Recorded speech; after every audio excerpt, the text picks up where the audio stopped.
everything stated in this video is my opinion and my opinion only. And just like everything else in these cases we discuss here on this channel, everything is alleged.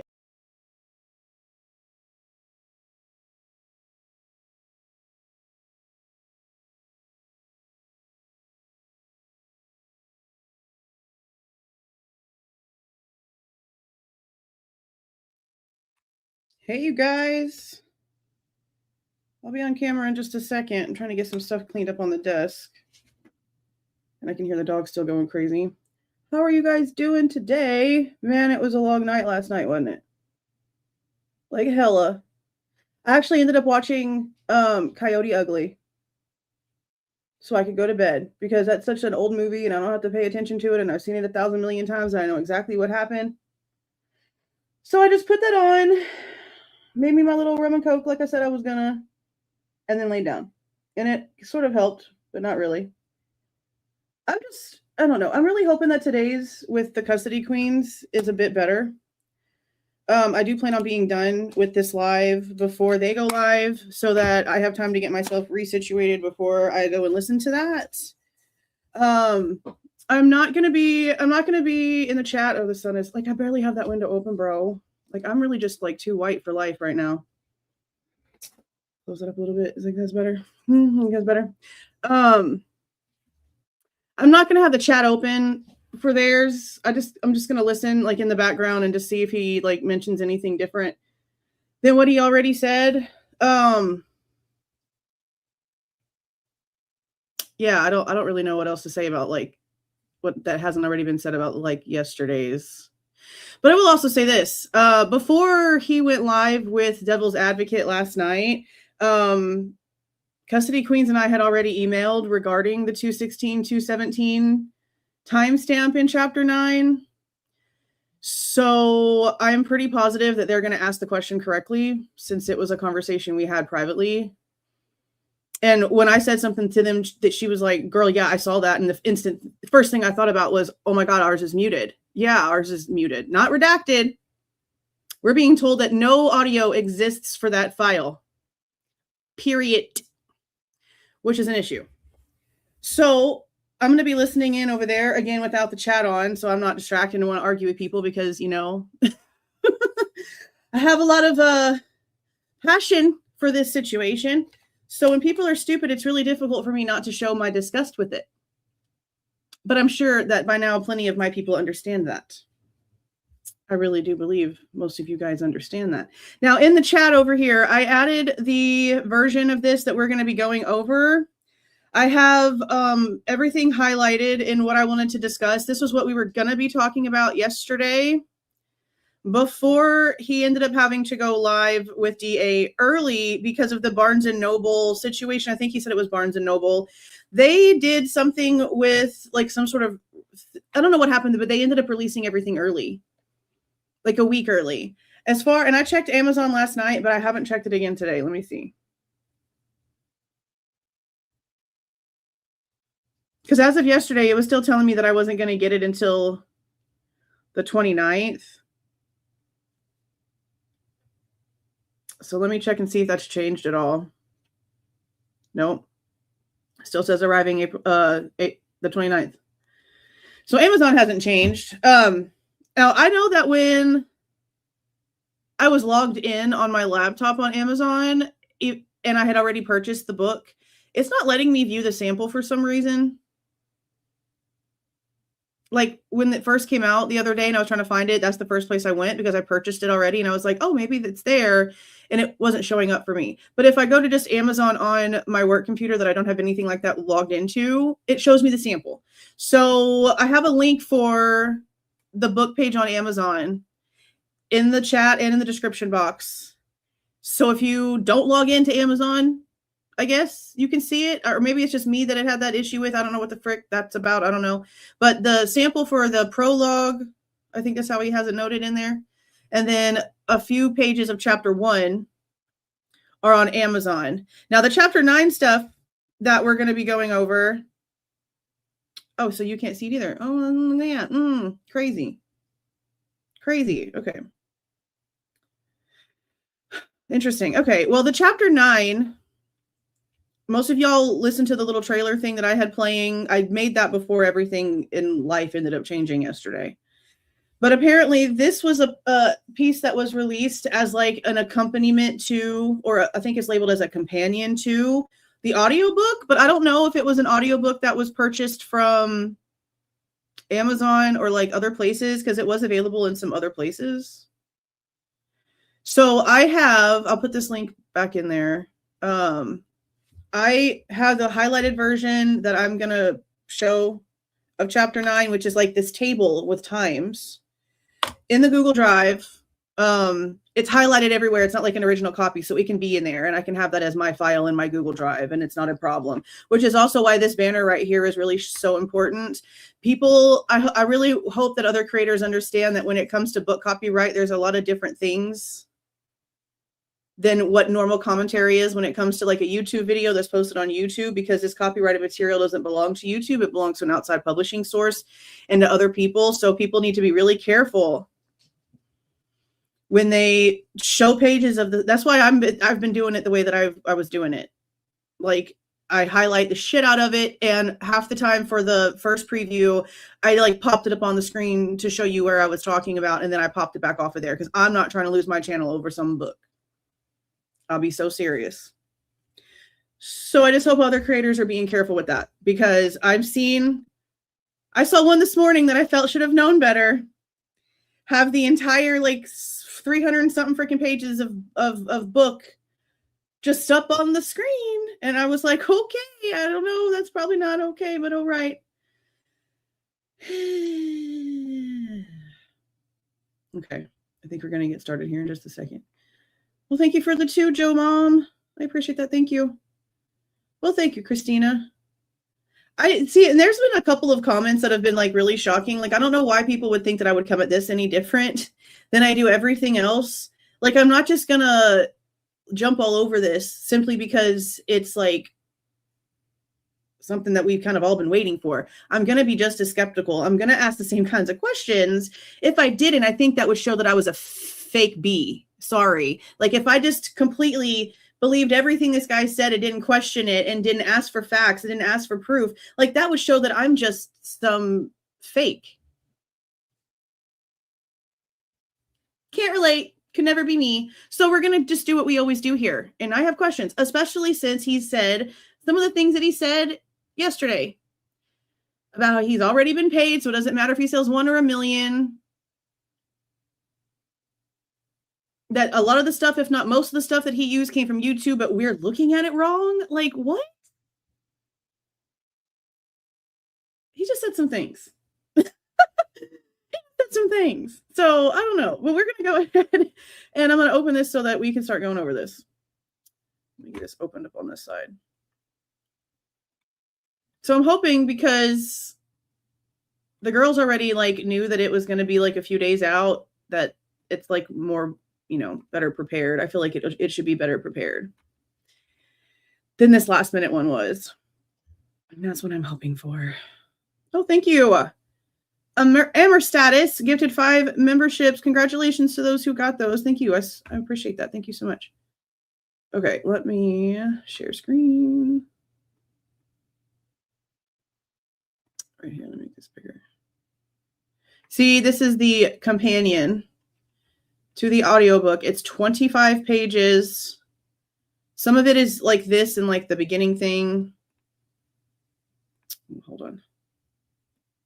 Press the wrong one. I want to get this on here as big as possible so that whenever I show it, it's just easy. Now, we did go through some of this last night just because I wanted to show like why the question about the 1112 cameras is so important. And again, it has nothing to do with me. It has everything to do with the fact that we've already been lied to by these damn cops, by all these agencies, by the evidence and the facts that are coming out that are not evidence and facts after all. And you guys paid a lot of money for that damn file. So for the immature ass comments that are like, oh, you're just mad he got better information than you. I'm sorry. I'm not mad about anybody getting other information, especially somebody who claims that he has people connected to the case. I don't have people working in the freaking defense office that know me. Are you serious? That's so ignorant. I'm mad because we're being told that there's no sound and we paid a lot of money to be lied to. So if there's some proof that we've actually been lied to more than we already thought, I would really freaking appreciate it. If we're on the same team, that should be all that matters. So when you're like real sketch about stuff and you act like real selfish about things, I have problems with those kinds of behaviors. Because again, can never be me. So let's just go ahead and get started with this. Again, this is like an interesting little timeline, I will have to say, because we learned some things. We learned some things. Now, I don't know. This is the problem I have with some of this, is that I don't know if these very specific things are things that we personally will ever get to see.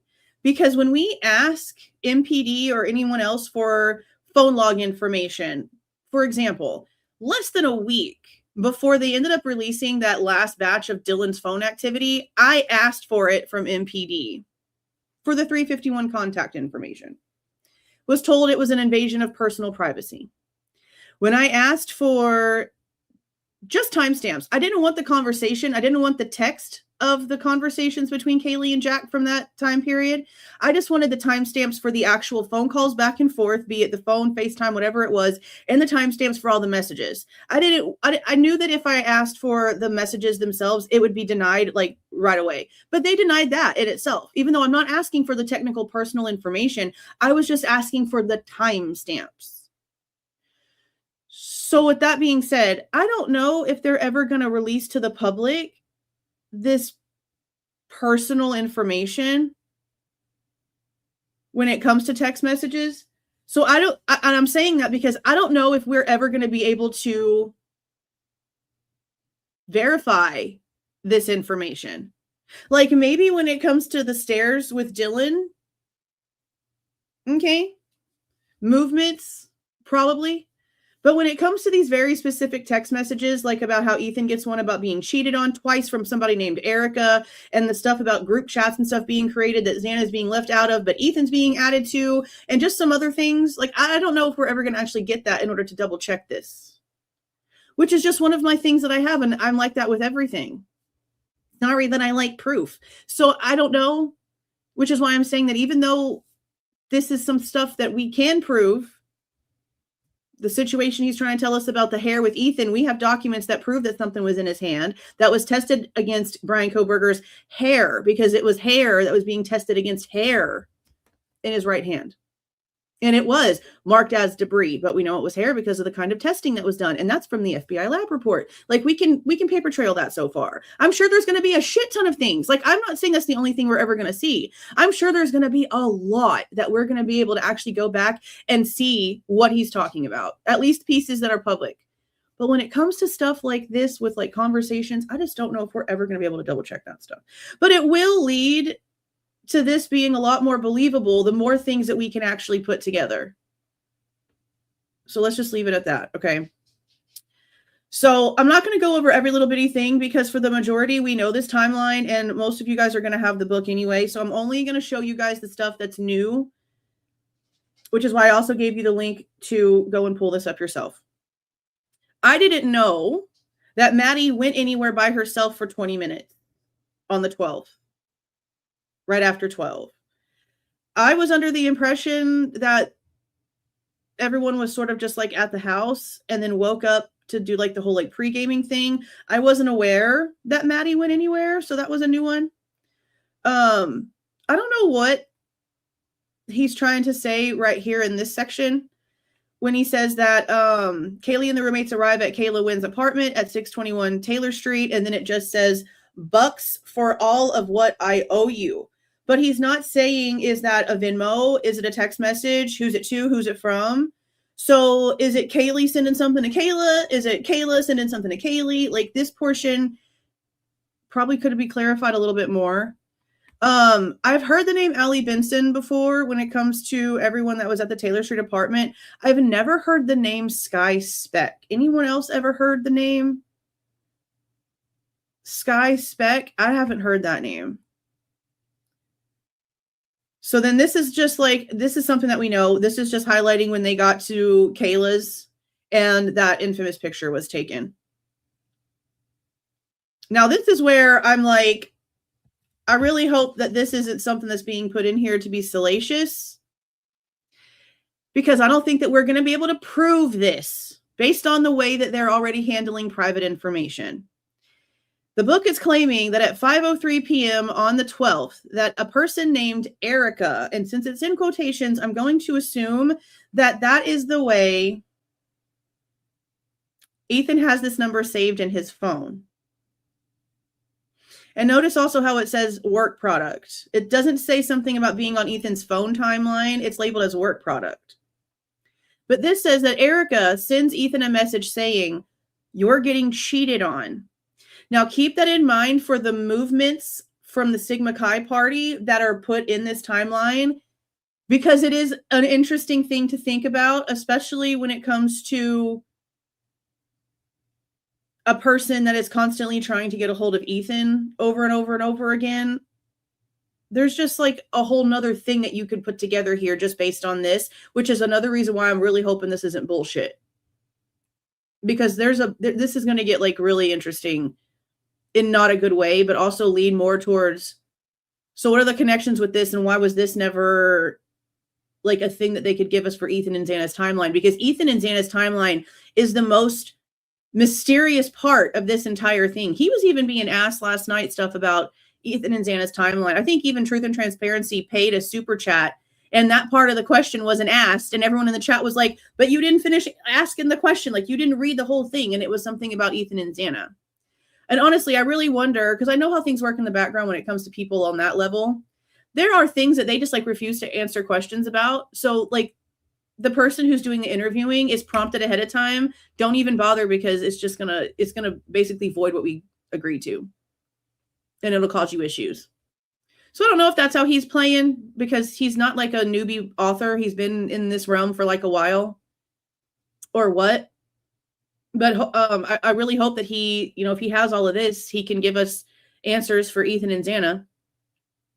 They better be in the book. I mean, if you've got all of this information, there better be some timestamp shit in the book for Ethan and Xana getting home. There better be something.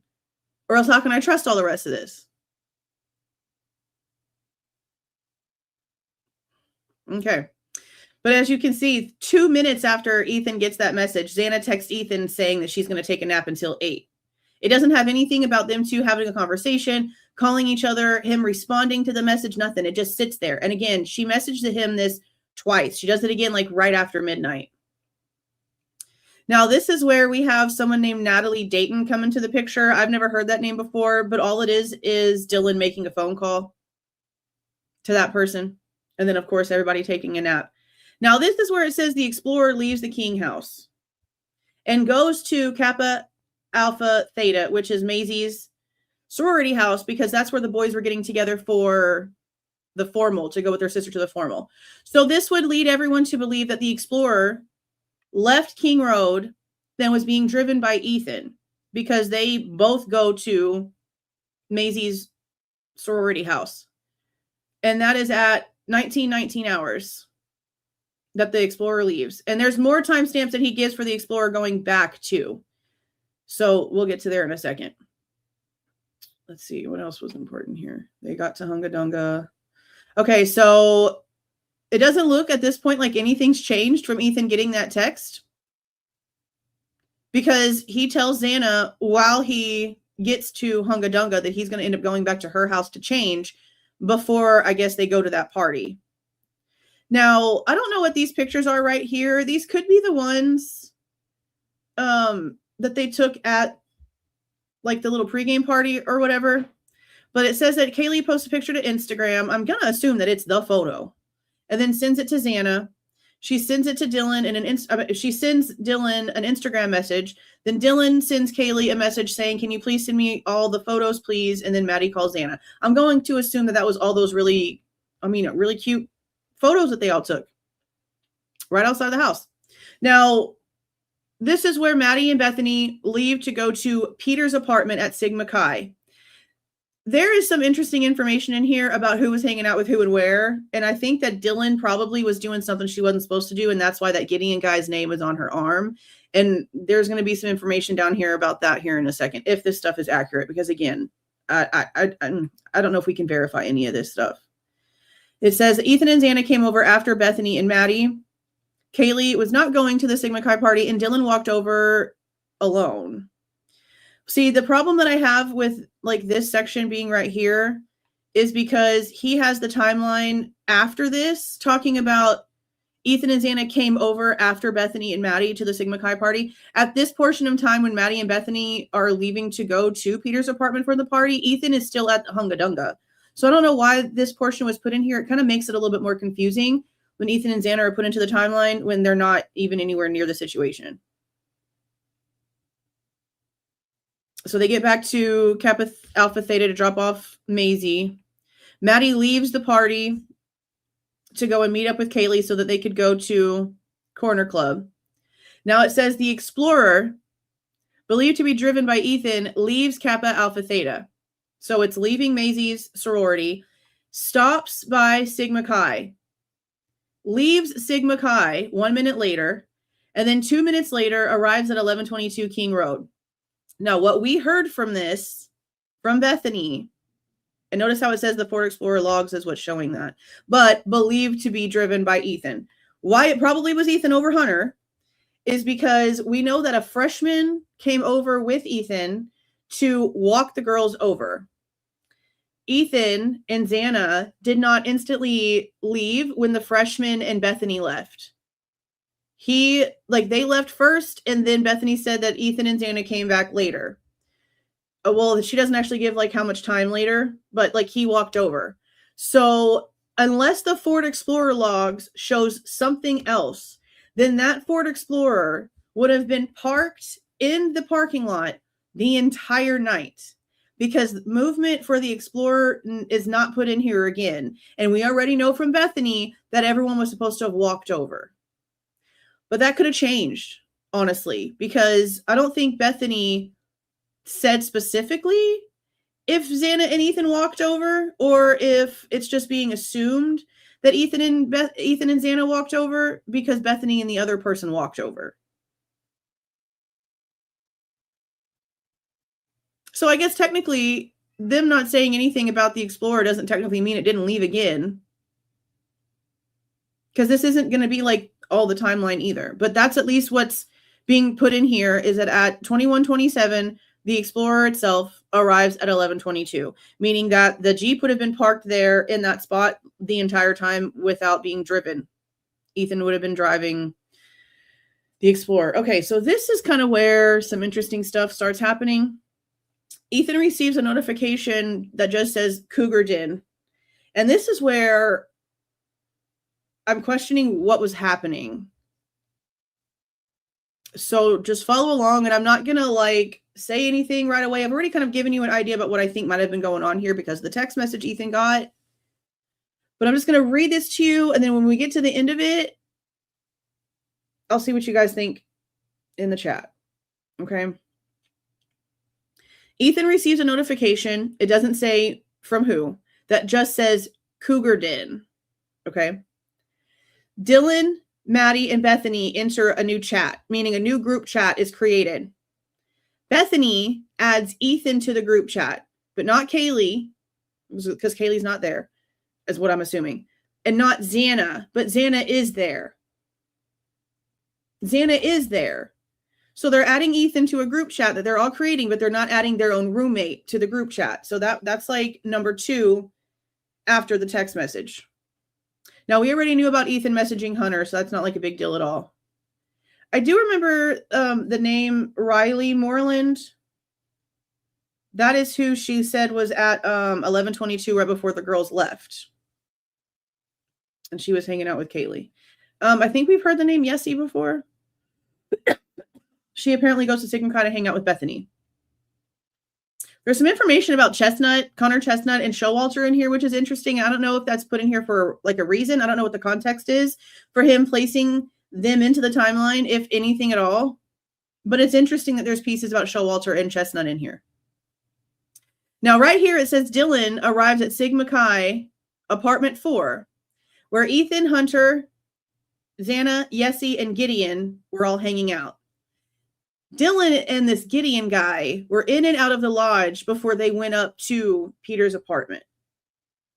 So I'm just wondering if there's something else going on with Dylan and this Gideon person, and maybe she was cheating on Quinn Kelly.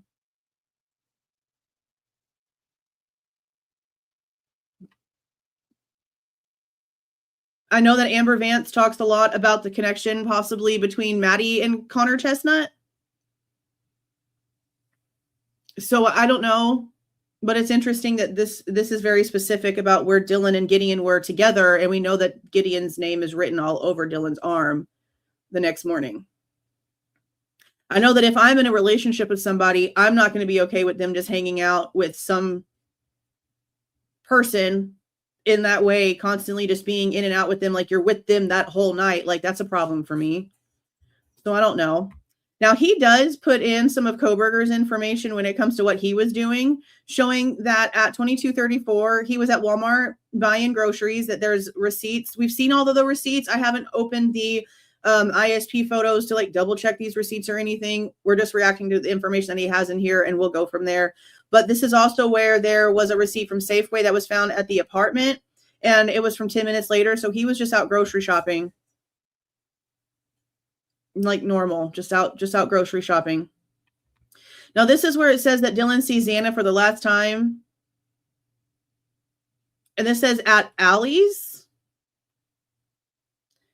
But I could have sworn Xana was at Sigma Chi. Like, Allie's is where I thought that the girls were right after. Like, okay, there was the party at the Whites, like the little get together at the Whites. And then there was questions about where Xana went, because we know that Ethan left. And what I thought we had read before, that didn't Bethany and Xana go to Allie's, I thought? I'm going to have to go back and double check that. But this portion right here saying at Allie's is kind of throwing me off, because we know that Xana is at the damn Sigma Chi party. Or at least that's what like we've been told. We were never told that she actually left the Sigma Chi party at any time and then went back at any point. We were told that in the Amazon Prime thing that for some reason Xana was apparently supposed to go and meet another frat, like meet another group of frat guys that night for some reason, is what a guy said in the Amazon thing. But I'm just not really quite sure why he's saying that Dylan is seeing Xana for the last time at Allie's and that Xana's holding a White Claw. Because I don't remember that being said in Dylan's interview for this timing. That doesn't seem right. That's another reason why I want to go back and listen to all of her interviews. Because I also did notice that in the beginning, and I've talked about this before too, but when it comes to like her first responder interviews and like her beginning stuff, she's saying that she's seeing the guy 3 feet away from her, like right there, like passing in front of her doorway while she's opening the door. And she tells Mallory that she doesn't remember his eyebrows. Well, then later on in the interviews, I think it is the 11/17 interview, that's where she starts talking about seeing him walking out the back door, the back slider, and then the eyebrows come into play. So not only did the position in which the person was being seen change from the 13th to the 17th, but suddenly, even though she was asked very specifically about eyebrows from Mallory, and she said, no, I don't remember his eyes either, verbatim, suddenly she has eyebrows on her mind. And he's now walking out the back door instead of being 3 feet away from her own door. Like, which one is it? Because she didn't say that in the beginning one. A lot of everything that Dylan said changed up. But she lawyered up real quick too. So that's important to note. Because her story did change like a shit ton. Like a shit ton. So we know about, again, we already knew about Ethan and Hunter texting each other. Okay. I don't know. This is just strange stuff right here. Okay. I just want y'all to pay attention and remember what I said. Okay. About the group chat and Xana not being added to the group chat, but Ethan being added to the group chat. Okay. Right after midnight, Bethany takes a photo at an unknown location at a party of a girl. Okay. Dylan then takes a photo. And then Xana is calling Ethan, but Ethan is not answering the phone. Then it says that Bethany sees Ethan and Xana in Peter's apartment before leaving to go to Allie's. See what I mean? They went to Allie's afterwards. So again, this being up here is out of order. That is out of order and incorrect. But then right after this happens, Xana gets a message from Pistol Pete asking if she was good. So where was Ethan? Where he couldn't answer Xana's calls, where Xana was having to call him and they were supposed to be together at this party. And why is he not answering the phone? And then why is she getting a message from Pete asking if she's okay? And then not 20 minutes after Pete messages Xana, that Erica girl sends Ethan another message saying the exact same verbiage, "You're getting cheated on."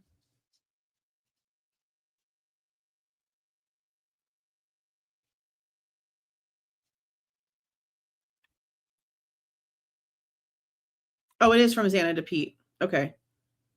So did Pete and Ethan go somewhere? So if Xana is calling him and he's not answering the phone, and then Xana is texting Pete, "You good?" Does that mean that Ethan and Pete went somewhere?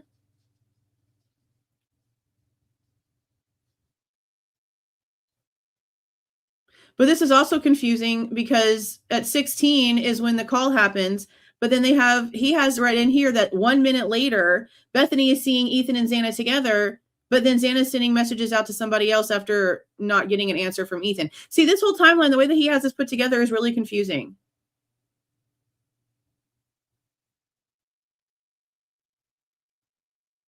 Like she wouldn't be calling Ethan's phone if they were in the same room together and getting a missed call. And I feel like this message to Pete and Ethan missing a call from Xana is like related. I just think it is. Now, I wish that we would get some information on if Ethan opened the message, bothered reading it, responded, anything like that. It's just thrown in there to make you ask a bunch of questions. And see, again, at 1:16 in the morning, Xana is calling Ethan and not getting an answer. So does that mean that for this past hour, she hadn't been able to get a hold of Ethan the entire time? Because it started at 12:20 when she sends a message over to Pete. See, at 16 after midnight, she's calling Ethan and not getting an answer. And then at 1:16, she's calling him again. So where was he?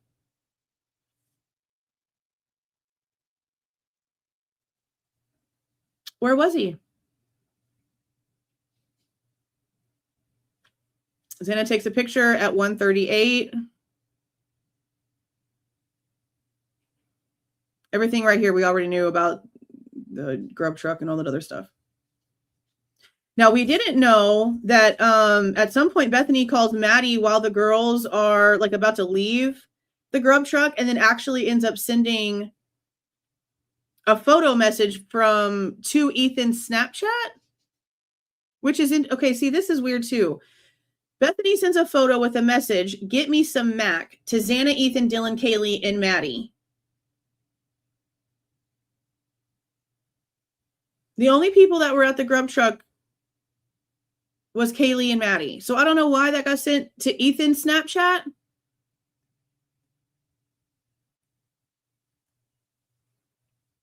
Or unless they just got that information from Ethan's Snapchat and it was actually sent to like multiple people, but they only got it from Ethan's Snapchat.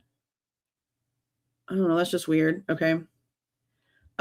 This Jacqueline Bellevue. I don't think I've heard that name before. But at 2:00 in the morning, he has Xana and Ethan staying at the party. This is where I asked last night if anybody knows who Cooper Atkinson is. Because at 2:01 in the morning, he tries to call Ethan 5 times on FaceTime. And I don't know what that would be for. 5 times is a lot of times to try to get a hold of someone. So I'm wondering if the "you're getting cheated on" text might be about this Cooper Atkinson guy. Or is it about Pete? I mean, I don't know. These things being in here bother me when I know that we are never going to be able to verify personal messages. Now, this is where Dylan asks Eric Gower if he's out driving.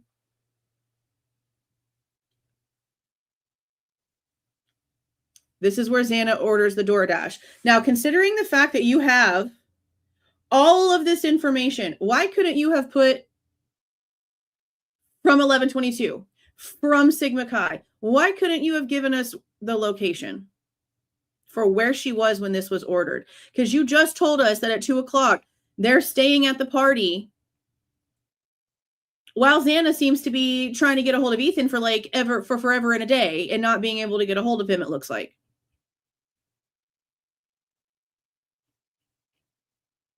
So I wish that he would have given us a little bit of something. Now, this is where I have issues, and this is why I need, and I hope that the girls ask it the right way and we get an answer, because he didn't answer the question.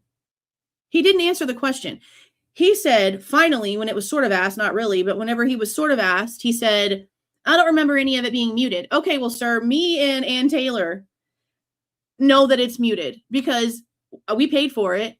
I've been fighting with them about it. I fought with the city attorney about it. It's muted. It's not redacted. There's no audio. It's literally silent video, not redacted. Silencio, okay? Huge difference. So how are you hearing calling for Murphy and whistling on the 1112 camera at 2:16 and then barking at 2:17 if there's no audio? And again, I don't care that he's trying to say that he has files that no one else has seen. He's getting them from the defense expert people, right? Like people that work for the defense, meaning Ann Taylor, the one who's already admitted that there's pieces with no audio that verified what we have gotten from them not having audio. I highly doubt that he's actually heard this at this timestamp. And if he did, then he needs to be honest and he needs to provide that clip to prove that there is audio on this. Am I wrong? Am I wrong in thinking that if you're going to put a book out that's going to negate information that we're being told from the police, that you are obligated to put the proof out there that we are being lied to by the police, especially if you're going to try to profit off of it by writing it in a book? Am I right? I mean, all I'm wanting is a little bit of verification and proof of the things that you're claiming, because I want to believe that all of this is legitimate, because this is the shit that we've been asking about. But when I'm already this wary, okay, see, and if he would have said, and thank you for the $2, which he was, if he would have said on Linda Lane, then that would be completely different. I couldn't say anything about that. We would just go to Linda Lane because we know that there's audio and we would listen to it. But he is saying 1112. We paid $1,500 for the 1112 King Road camera footage. They did not give us this portion when they gave us the rest of it. I had to be like, hey, it's missing. What's up? They had to go and look for it. Her, Amber, and Tim Smaldridge, who everyone knows from the reports. I have all the emails. I have all the receipts. And if you've been here for those fights. Not redacted. There is no audio. There was no audio when they took it and burned it to a disc. There was no audio when it was stitched together by Andrew Fox. There was no audio. So I'll say again, if you have proof that we are being lied to by the police, if you have proof that the Freedom of Information Act is not being acted upon correctly, you are obligated to provide that freaking receipt. So let's hope that he does the right thing. Let's hope he does the right thing. So this is where he puts in that there was a 17-minute phone call, like we've already known, because Olivia told us at 2:26 the calls started. That's why I don't understand why people like character analysis and all these other weirdos that talk shit about how we talk about the case constantly want to sit there and act like we just pull stuff out of our butts. No, for people that want to like believe the families, blah, blah, blah, blah, blah, Olivia is the one who told us about the 2:26 timestamp. Why don't you believe the family? Olivia is the one that told us that it was a party drug house. Why don't you believe the family? Like the hypocrisy is crazy over there. Really crazy. Okay. What this is claiming is that it wasn't Kaylee that called Jack. that it was Jack that called Kaylee, and it was an open conversation for 7 minutes and 4 seconds. 17 minutes and 4 seconds. You do the math right here, that's 17 freaking minutes. This is what we've already known. We've already talked about. This has been in my spreadsheet from day one. Big old 226. We just always had it as Kaylee calling Jack. Apparently that wasn't the case. But this is where it's also interesting. And I wonder if there was a fight. What happened? What was the conversation? What went down? Because if you're on a 17 minutes and 4 second conversation, and then all of a sudden, the second that the call ends, you're getting called back to back to back to back to back. It sounds like y'all got into a fight and Jack or somebody, probably Jack maybe, hung up on Kaylee. Usually the party who's trying to not have the other person mad at them is the one constantly trying to call them back.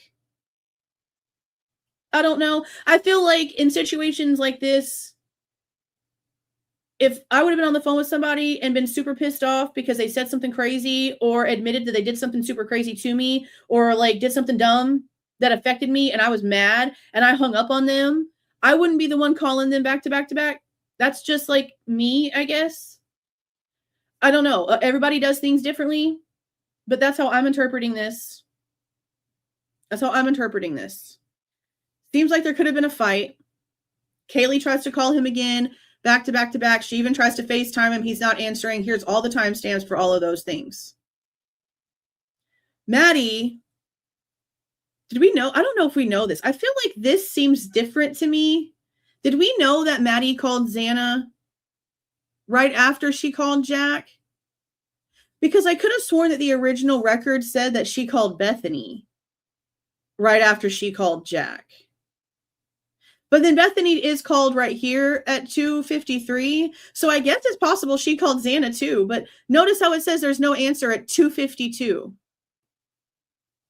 So if the DoorDash was made at 2:15 and Maddie is calling Xana at 2:52 and no one's answering, if Xana was like right there on the second floor, why would Maddie be calling her? But then again, I also can't say the same thing because we know Maddie calls Bethany, but Bethany doesn't answer the phone, which is when we hear later on in Bethany's interview that Maddie actually goes down there and knocks on her door and asks her if she knew where the dog was. Now, this is also a part where it's like not in the right timeline order because this has at 2:31 in the morning that Bethany's active on her phone, but he has it right here after 2:53. It should have been up here.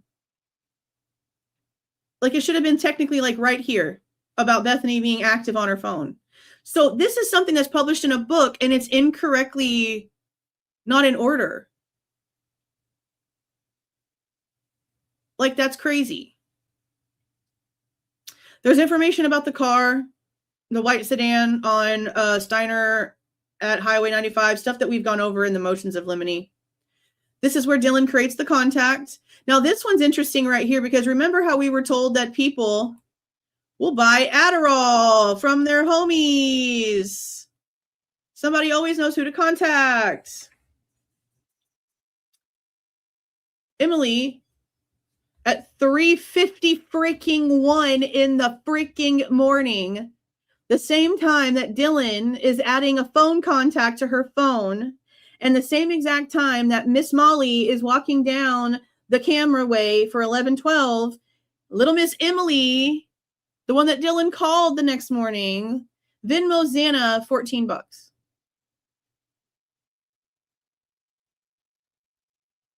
Why 3:50 in the morning?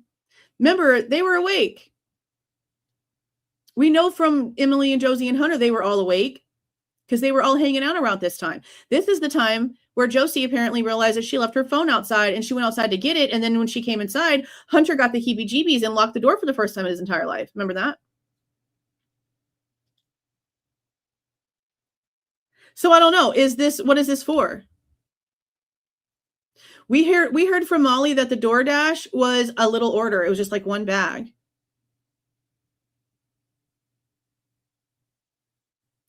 So I don't know. Does this mean that Emily was there at 3:51 in the morning?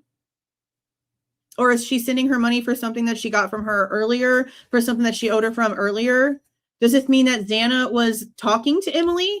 Like, I really wish that we would have gotten more information when it came to Xana's phone in way of communications at this point, because the last one we have is her phone being called and there's no answer.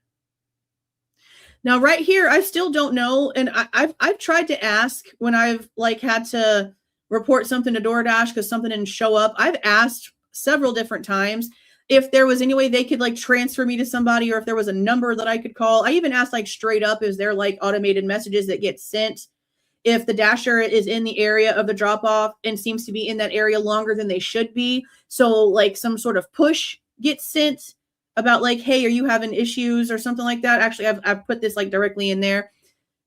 Y'all know, if you know about any customer service these days, you know, there's a big old barrier. So I'm not really being understood. I'm going to have to like actually sit down and make a phone call and get somebody on the phone.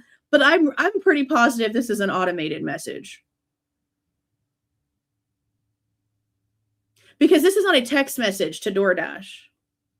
There's a chat option inside DoorDash that is in the app itself. It's not a text message. But I've gotten text messages from DoorDash, and I think I've said this before. I've gotten text messages from DoorDash telling me that my delivery person was having trouble finding my house. So I went to the front door and I called him because it gave me a number to call. And he was like, no, ma'am, I'm literally about to pull into the neighborhood. I'm not even like on your actual street right now. I'm not having trouble finding it. Like, I'm still driving. So it, for some reason, thought that he was hovering around in the neighborhood, and I could see on my cameras he was nowhere around. So it got it wrong there and sent me some sort of weird automated message. And I know other people have told me that they've gotten automated messages too from DoorDash. So we do need some more information on that portion right there.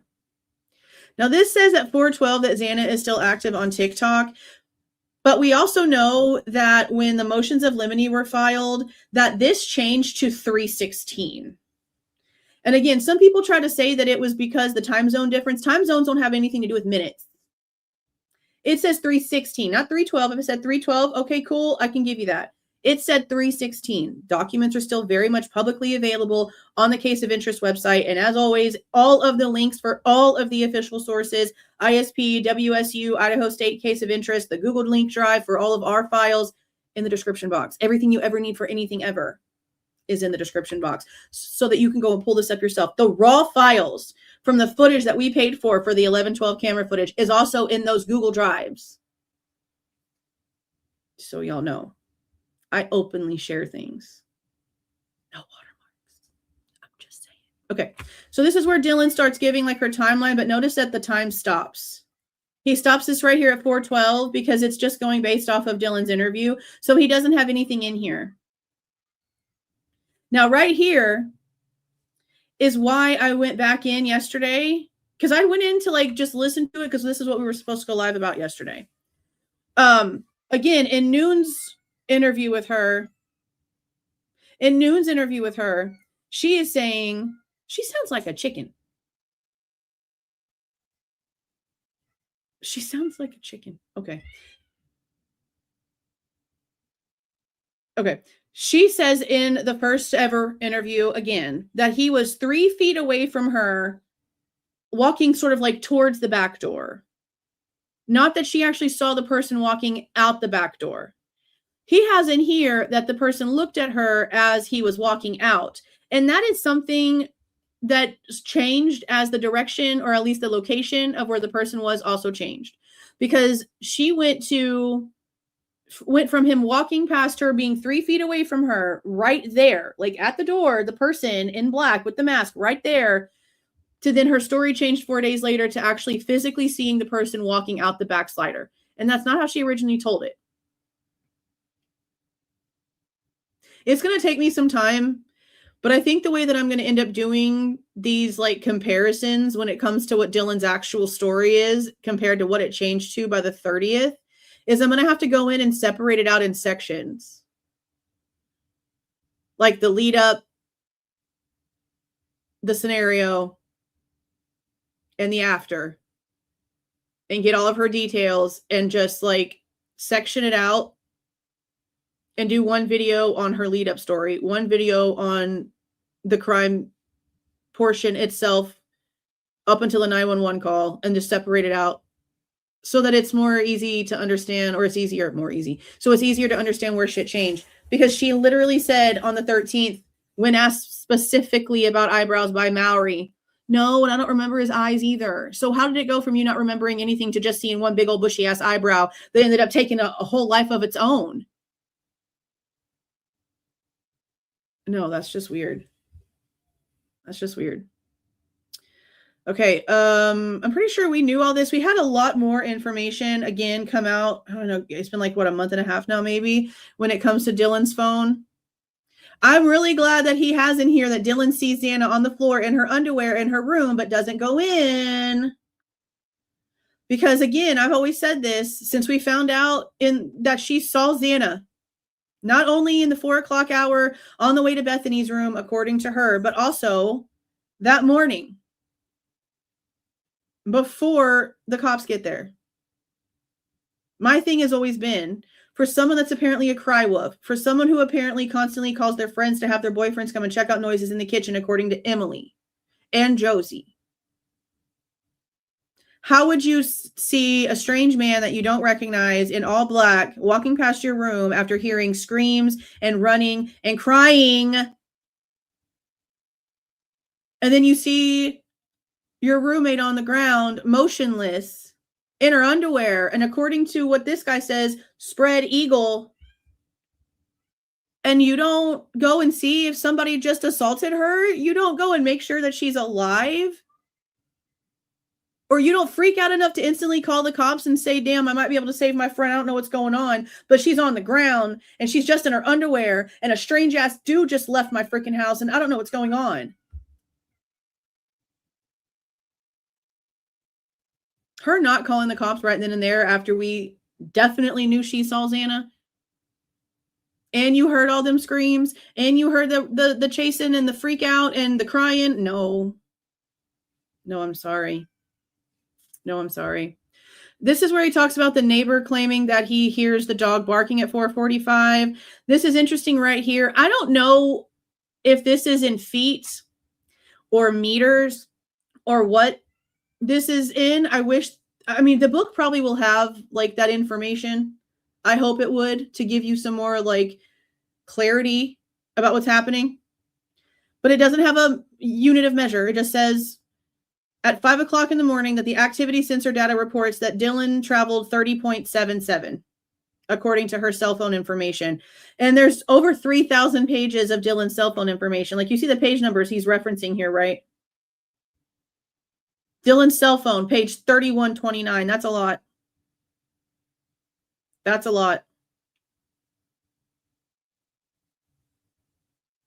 Now at 8 o'clock in the morning, and I want to go back to the document that we like, actually all of the ones we have so far when it comes to text messages and timestamps of movement, and then now add this stuff into it. But it says that here she traveled 3.52. Okay, I don't really know what that means. And right here again at 9 o'clock in the morning, she traveled 3.52. Is that the same amount? Same amount. An hour later. An hour later. And then he has the phone pings at 9:12, which again is crazy. I think he actually has the fact that, yeah, remember that ATM? Remember the ATM where I'm not even going to say the name because y'all are already going to know. A certain YouTuber tried to say that Kohberger went to an ATM in Moscow off South 95 and that put him in the area. According to the records from Washington State Trust, it was the Pullman, Washington ATM. And I'm pretty sure that we went over this stuff before, but I know that a lot of people go back and listen to a lot of people's stuff that doesn't get fixed or whatever when the documentation comes out. So just for those who need to know what ATM Bryan was at, it was not the one in Moscow. It was not the one in Moscow. So at 10 o'clock in the morning, we know that Dylan was starting to like message people, but this is interesting to know that all this time later, they have not been able to figure out what it was. Notice that everything when it comes to messages being sent and received Contents of message unknown. Now, does that mean that because it's coming from Dylan's phone records and it was deleted from Dylan's like device itself, that's why it's not in there? But a search warrant to Snapchat would have it? Maybe. So I don't want to just sit here and say totally that this is like unknown information, because the only part he's referencing is cell phone information. I would really hope that warrants to Snapchat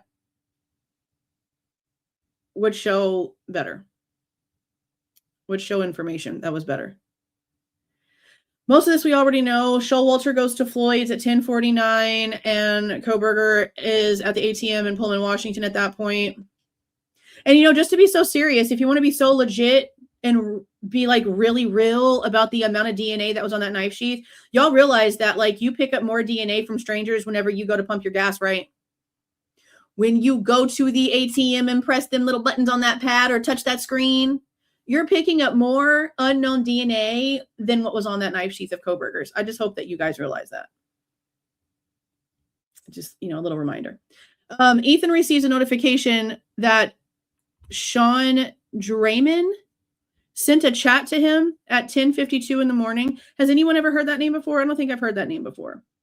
Now, this is where I pointed out last night that this was definite proof. And again, this isn't everything. So I don't know if there's more movement information and he's just cherry picking, or if this is really it. I don't know. But this reports that Dylan went up 2 flights of stairs at 11 o'clock in the morning. 2 flights of stairs at 11 o'clock in the morning. So, that being said, we already knew she was full of shit for trying to pretend like she didn't know that Maddie and Kaylee were home, because that's literally who they hung out with that night before. And both of them are claiming that they don't know when Ethan and Xana got home, but their entire story is about Xana and not about Kaylee, like whatsoever. This proves that she went up to the 3rd floor.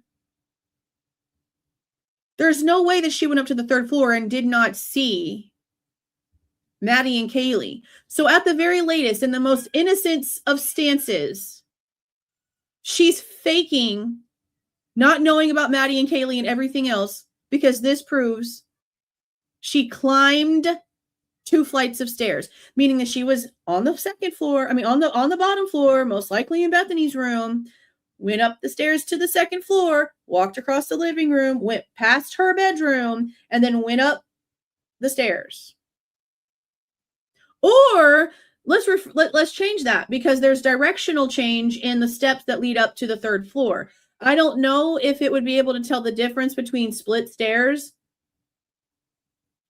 or 2 separate floors. So could this mean that she went from her bedroom and then this direction is 1 flight, and then, you know how it has that little place that she walked and then it goes up the other way? Could that actually be 2 flights of stairs?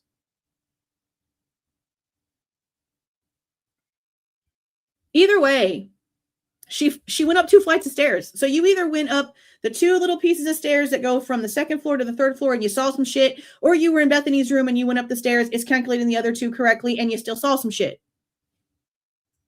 Right? And notice that Bethany is waking up at the exact same time that this data sensor is claiming that Dylan goes up there. So does that mean that Dylan woke up Bethany to tell her what was going on, and then all of the little innocent act, just like we knew, really was fake? Because they knew what was going on? You can't walk around that house and tell me that you didn't see the blood on the wall, that you didn't see the blood in the rooms, the doors are open. Like, even in the most innocent of senses, people cannot sit here and pretend like she did not lie.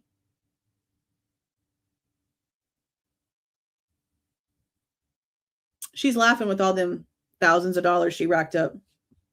She is laughing. Okay. So then at 11:09 is when Maisie gets up and she texts Ethan back saying that she fell asleep. I think we kind of heard that she had been messaging him that morning and didn't get a response.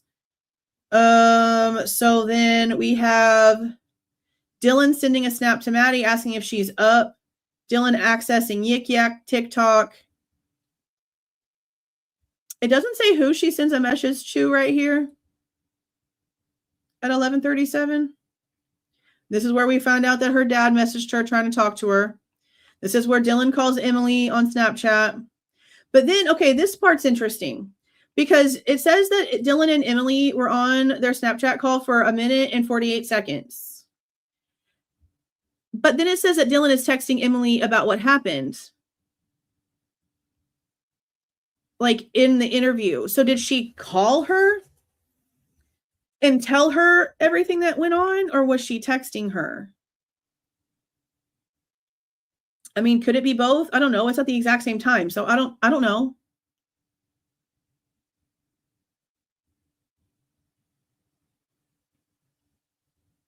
And see, this portion's interesting here where it says Emily tells Dylan that this is at 10:50.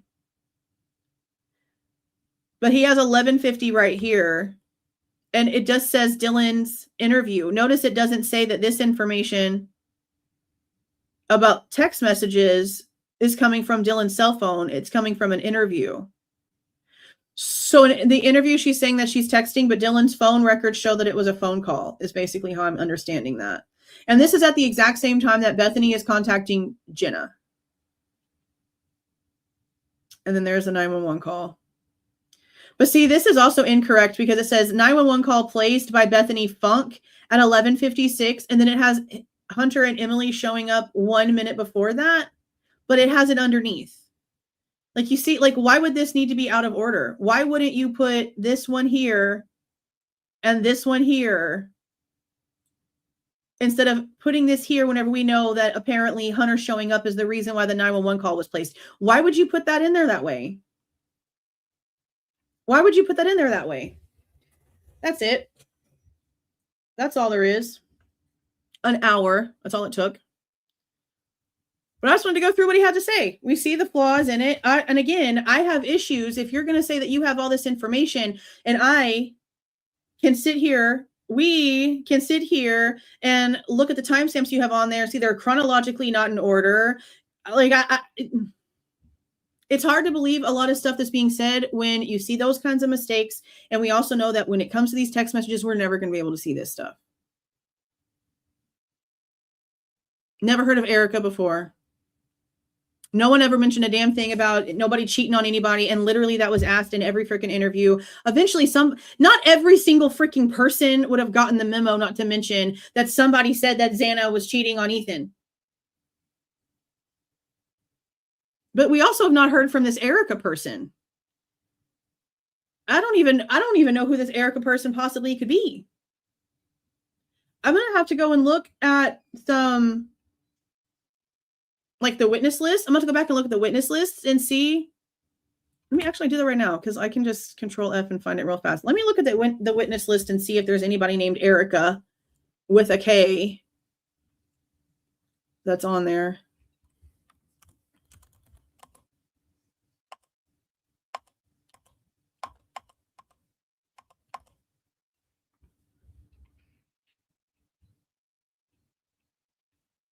State's witness list, and then phase 1 lay list. Okay, so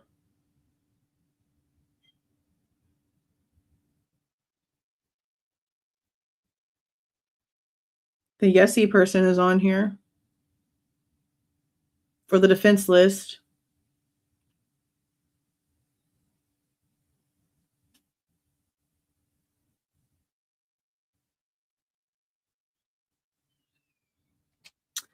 And Gideon's on here. No Erica. And there's Emily, and then there's Eric Seat that works for ISP Police Lab, and then Eric Warner, who's the second responder to the scene. So the defense doesn't have anybody on here named Erica. Let's see if the state does. Oh shit, they're not. They're in alphabetical order from last name. Okay, just let me scroll real quick. Eric Bailey. Emily.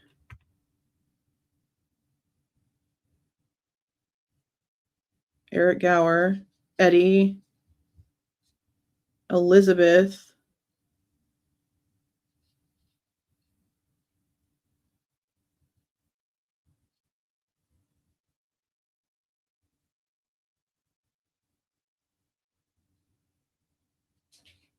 No. Gideon's on this one too. Eric Seat.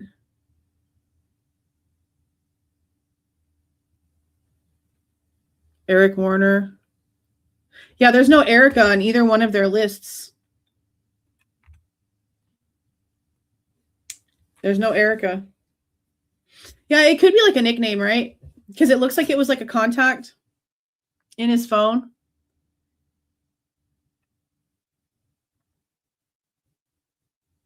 Yeah, it might be like a nickname. Yeah, like there's been all this other stuff, but no one's ever mentioned that. That's why I have it. See why I have some issues. See, I don't know that either.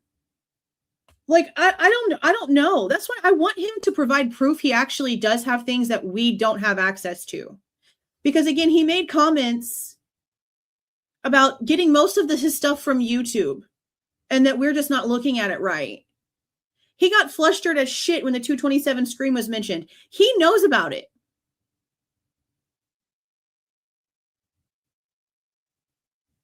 I just want him to provide some proof that he's actually seen the things that he has seen. Like, I understand, like, if he got only autopsy photos and he can sort of like piece things together from that, but I don't know. It just all depends on what's in the book. Maybe he can only like say certain things that's already out there, but that's not true either because he's out here running his mouth. Like he's out here saying things that we don't have public access to. So people can't sit here and say, oh, for legal reasons, he can't answer that, or he's not trying to answer questions that he doesn't have permission to, or he doesn't have permission to have any of that stuff. And his story keeps flip-flopping. He said in his interview that he was looking into writing this book before the plea deal happened. Then he said that the plea deal happening and all the information coming out not making any sense is the reason why he decided to look into it more. And especially after this person showed him these files, like his story on that changed too.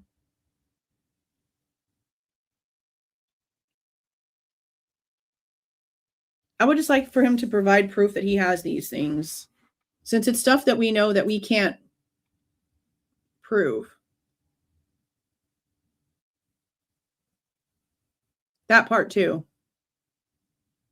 And that part too. That part too. Okay. I think this one was from this morning, but thank you for joining, Sausage. And yes, I remember whenever Bad Mom Brie joined. Thank you for joining, Heidi. Welcome, Jesse. Thank you again for the $2, Joe Mom. Thank you, Christina. Thank you for being here. Thank you again for the gifted memberships, Amber Status, and Vanessa for 10 gifted memberships. I appreciate that. Thank you. And then Lady Di with 10 more. Damn, congratulations, you guys. I was too busy looking at that damn report. I wasn't even paying attention. I'll do that a lot because I try not to lose track of I try not to lose my train of thought. See, I just did it right there. Looking at the chat and looking at all this, I just lost my brain. Lost all my brain. Yeah, we've done some comparisons on that stuff. I need to finish doing those comparisons. Thank you for the $4.99, Gianna. Thompson had to give Ann everything with the plea change. She then farmed it out. I believe she was given no audio as well until Thompson gave everything. Thompson would have, in my opinion, Thompson would have what MPD has. And MPD is telling me that all the versions that they have no sound.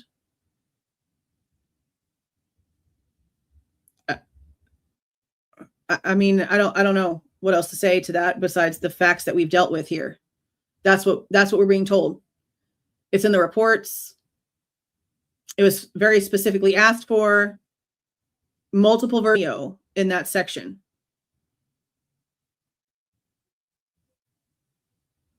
And that would have been what Thompson would have had. And it came out after the plea. It muted with no sound. On top of that, so many people had their hands in it. Like, that's my problem with it all the way around, is that I don't believe that originally there was no sound. I think that somebody tampered with it before the police got to it. I just don't know. Like, I'm tempted to buy one of those cameras just for shits and giggles to experiment with it. Experiment with the app and see what you can actually do. Now, will it be the same as it was back in 2022? Probably not. But I don't know if you can go in and mute pieces or if you can mess with or edit or anything like that. But we know that the Goncalveses had access to the 11/12 camera footage that night. Steve Goncalves told Brett Norton Jack DeCour got them the access. He's come out on News Nation and said that he had leaked footage. He told Brett Norton that the sounds on the Linda Lane camera weren't that serious because he sent a screenshot of the 156 timestamp saying that he had a closer camera, so he knew Linda Lane's noises weren't legit, is how he put it.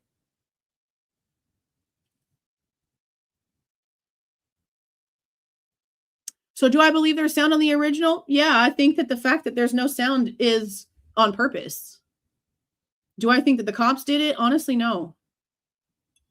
I think that since there were days and days and days in between the crime taking place, the SD card being handed over, the password and username being handed over, and Mowry actually doing his job, a lot of people had their access to do stupid shit with that footage. And when the origin story of SV1 is literally the guy contacting Mowry, aggravated that him viewing the camera footage ended as soon as the camera was physically removed from the house. And then him being like, by the way, there's a white car y'all should look at. And that's basically what they ran with. Yeah, it's a little sketchy. It's a little sketch. That's why I need to know if this guy actually heard that audio, because there's way too many things happening with this. Way too many things. Thank you for the 5, Jennifer. If the state has unmuted video but hands the defense muted video, is that grounds for a mistrial? Considering the timestamp that it is, I don't see how it couldn't change something. It's literally when everyone gets home. It's when Dylan walks home. It's when Bethany walks home. It's when the girl that's with Dylan leaves before the girls actually get there. It's listening to the car door open and the girls getting out of the house. It's listening to all of the noises of people coming in and out. Around also the timestamp of the DoorDash being made by Xana, which is why we're trying to figure out, okay, did she walk in between the whites to get back? Were they home already? Did they walk across and not go in camera view? We could hear motion, rocks being walked on, people talking if there was audio. And again, that's the most important time frame besides whatever they think the time of the crime is, because that's when everyone gets back to the house. And that's why we were so freaking adamant, honestly, about getting this timestamp, because we have no freaking answers for Xana and Ethan. Everyone who's been here knows that that was the goal, was to finally, hopefully, fingers freaking crossed to infinity, get some sort of information for Xana and Ethan. Timestamp for getting back to 11/22. That's all we really wanted. And it was muted. And again, I was told by Amber, there were no redactions done to the sound because there is no sound. So I just need some clarity. Thank you for the 999, Jen. I know they have lied to you about the audio. Watch the motion to compel hearing for number 4 and 5, timestamp 2:30. AT says she finally got all the audio footage from limiting. They muted. Does she say that? See, we went over a motion, a hearing that they had in, I think it was May of 2024. It was really interesting because when we were going through the reports to try to match up some of the stuff, because we found out in that one that Ann Taylor had just been given all this audio and how disorganized and ridiculous it was.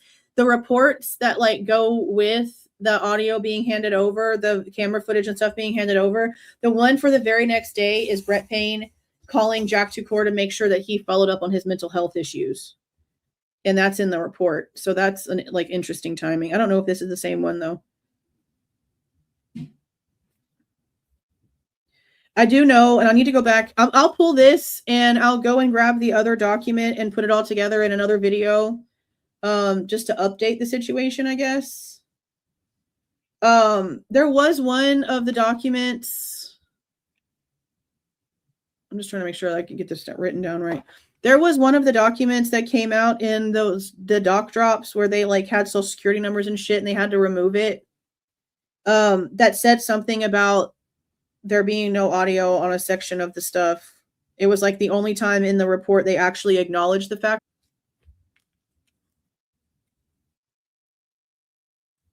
Okay. I'll find that after this live and clip it. So I remember going over the one, like we said, where she's talking about how it's had to be like stitched together and there were pieces with no audio, some audio by itself with no video, and like however she put it, where it was like not together. Thank you for being here for so long, Layla. Oh, it was too long. Yeah, it gives you however many character caps. Thank you for the 10, Sadie. Thank you for being here. I appreciate that. Thank you for the 10, Tara. Yeah, I'm staying the course. Exactly. I just want the truth. Just in case the doctors medicate me and I actually forget who y'all are. What are you doing? Are you doing surgery? That's a wild statement. Are you going to be okay? Look what's happening. I hope you're not going to be like in the hospital for like a long time. Whatever's going on, I hope you're going to be all right. Yeah, that part bothered me. The way that he said it. Because he, instead of just answering the question, he mentions the bag with Xana's name on it, the food on the floor. Like he mentioned stuff that's already public record that we already know. But that doesn't mean that the stomach contents prove that she ate the damn food. So I don't know why he can't answer that. But I also feel like he's also full of shit because of what he answered about the drug situation, because he mentioned having the toxicology reports because he had the autopsy information, and all he talked about was the alcohol. He completely did not mention at all the amphetamine levels with Ethan and Xana. Like he basically just like mocked even bringing up the whole situation with substances and then failed to mention the fact that it already has something in the toxicology report. And I don't know why he would do that, because that kind of makes it sound like you haven't read the toxicology report. And we only know that because another expert summarized it in their report because they haven't released it. But you're claiming that you've seen it. So why'd you say it like that? Like that gives me pause too. Makes me question.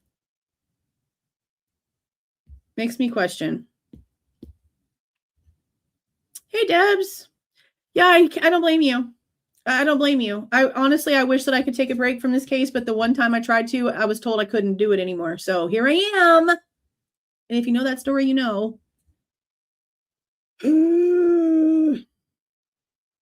Yeah, there has been a motion to dismiss filed by Moscow Police Department when it comes to the EWU lawsuit about how they're not doing FOIAs correctly. Sarah has it up on her Twitter page.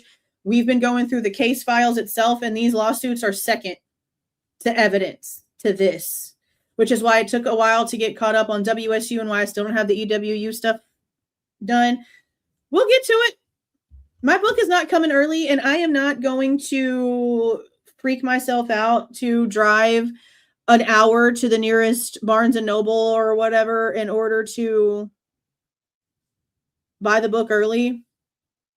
So I'm sure there's going to be channels out there reviewing it before I get the chance to even get it in my hands, but I'm sticking to what I already plan to do with it, the way that I want to do it for that book. So throughout the week, I'm going to listen, like I said, to the other interviews that he's doing. Unless something insane happens, I'm not going to do like a live reaction to them all. I'm going to take notes, and then maybe we'll just, talk about it in lives for other things. But we still have an interview from two interviews that Connor put out when it comes to Sigma Chi frat bros, including Kyle Fry. And I really, really, really wanted to listen. I really want to listen to that one. I got it recorded and ready to go like I normally do, but I haven't listened to it, and I really want to listen to that one. So we have those two that we need to go over. We're still going over the exhibits that they finally released. And then, of course, we do have the EWU lawsuit that I do need to get an update on. There's also like just some other things other creators have found and put out that I want to talk about. And there's just been so much going on. And they have proof of things. They're showing reports for stuff like that. So we'll get to all that stuff eventually. We'll get to all of that eventually. But thank you so much for being in here with me this afternoon. Let me actually go in and get the Custody Queens link to their live. They're live with this author is going to be in less than an hour. It starts at 4 o'clock. So let me give y'all that link real quick so that y'all can go in there. Again, I'm going to be listening, but I'm not going to be in the chat. I'm going to have the chat turned off. And I'll probably be editing some other stuff while this is playing. Okay, so here's the link for that one.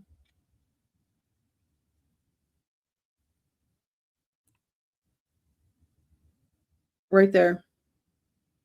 In the description box is the links for everything. And that's everything. All right, you guys. I'm going to get off of here and go get ready to start listening. Thank you again for being in here with me. Thank you for the super stickers and the super chats and the gifted memberships and everybody who joined on their own. I appreciate you very, very much. You'll probably see me later. Maybe. I don't know. We'll see. I'll let you guys know in the community tab if I decide to go live later or not. But I'm going to go ahead and roll this out. Please do not forget to leave a like on your way out and subscribe to the channel if you are not subscribed already. All right, you guys. See y'all.